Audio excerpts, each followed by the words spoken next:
As both a doctor, parent, and gamer, I've seen firsthand how gaming addiction can devastate families and how the right intervention can turn things around. My name is Dr. Ashvin Sood, a child and adolescent psychiatrist and chief clinical officer of the Center for Internet and Technology Addiction, or CETA.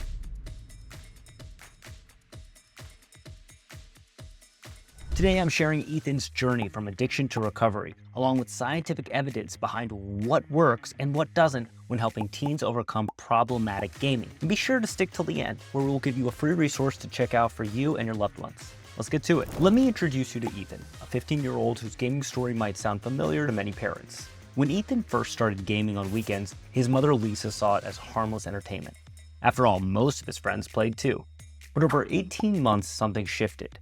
What began as casual weekend sessions evolved into daily ritual that consumed increasingly more time. Lisa noticed a transformation in her son. Ethan skipped meals while immersed in the intense firefights and vibrant explosions of Fortnite and Call of Duty Warzone, the game's pulsing soundtrack drowning out her calls for dinner. His sleep dwindled to barely 4 hours on school nights as he stayed up until 3 a.m., the blue light of the screen illuminating his increasingly withdrawn face. The cheerful, engaged son she knew seemed to disappear into his digital world. Approximately 85% of teenagers play video games regularly, though clinical addiction affects only between 0.3 to 1% of them. Boys face significantly higher risk, being 3 to 4 times more likely to develop problematic gaming behaviors than girls.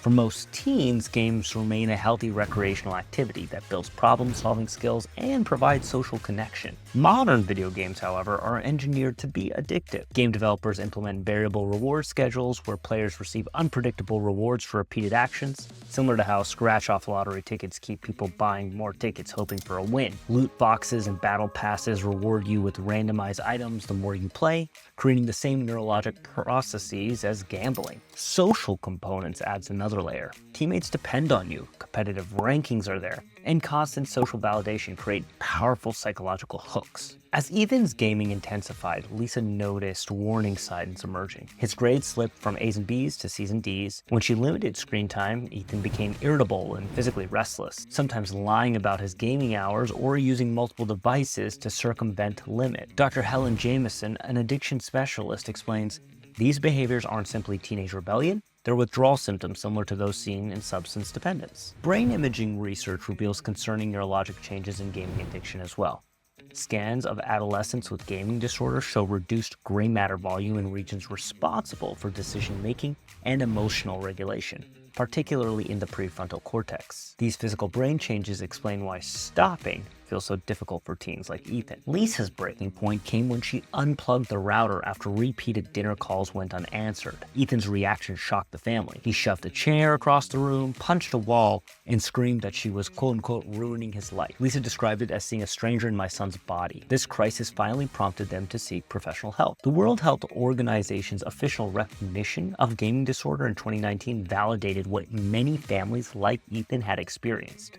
This is a legitimate behavioral addiction requiring proper treatment where the brain's reward system becomes hijacked, making voluntary control increasingly difficult without intervention. Behind every gaming addiction lies a unique combination of risk factors that silently stack the odds against teens like Ethan. What his parents couldn't see were the biological changes restructuring his developing brain, alterations that mirror those found in substance addiction, but with consequences specifically dangerous to adolescents. When Ethan began therapy, his counselor identified 3 critical vulnerabilities that research showed are shared in over 40% of teens with gaming disorder. The first key factor was Ethan's personality and mental health profile. His therapist noted high levels of neuroticism and impulsivity, traits consistently linked to increasing gaming disorder risk. Individuals with these characteristics struggle with anxiety, emotional regulation, making the structured, predictable rewards of gaming particularly appealing. Ethan scored low on conscientious assessments as well, revealing why he gravitated towards games that offered clear rules and constant positive reinforcement, elements missing from his academic life. "I felt like such a failure at school," Ethan admitted during a family session, "but in my game, I knew exactly what to do to level up." Teens with less outgoing temperaments, those seeking sensations or exhibiting narcissistic traits, face higher addiction risks. For Ethan, games provided achievement, status, and control when real-world experiences left him feeling inadequate. The neurobiological impact functioned like a rewired control center. Brain scans revealed altered white matter density in regions responsible for behavioral inhibition and emotional regulation. Ethan's therapist explained to his parents how his dopaminergic system, the brain's reward circuitry, has become dysregulated, similar to a car with a stuck accelerator, making everyday pleasures pale compared to gaming's intense rewards. What makes adolescent brains particularly vulnerable, his therapist noted, is timing. The neural pathways forming during these years create patterns that can last a lifetime. Research indicates dopamine release during gaming can reach levels comparable to those of chemical substances, creating powerful associations especially difficult for developing brains to override. Family dynamics constituted the second major risk factor. Communication had deteriorated as academic pressure mounted. "We thought pushing him harder about grades would motivate him," Ethan's mother admitted. "Instead, it just created more conflict."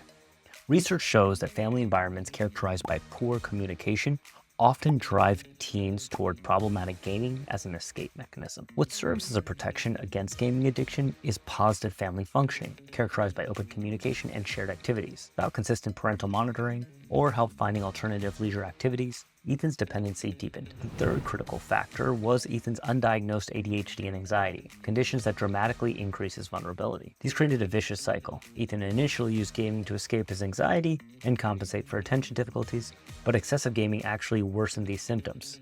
Studies consistently show that both inattention and hyperactivity symptoms correlate with gaming disorder risks. Ethan wasn't merely playing games, he was self-medicating. The immediate feedback and structured environments provided temporary relief from ADHD symptoms, while social gaming alleviated his anxiety.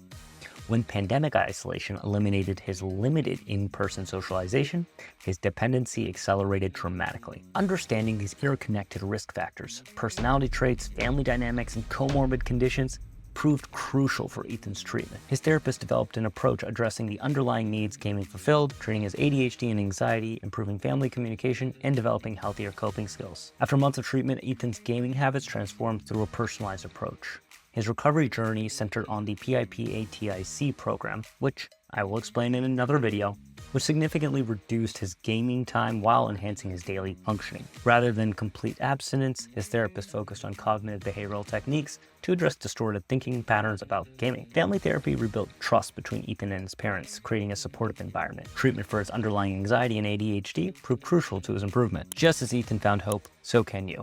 Our free resource that we promised at the beginning of this video is virtual-addiction.com. It's a place where you can get confidential screening for you or a loved one about video game addiction. Thanks for stopping by, and remember, maintain that digital balance.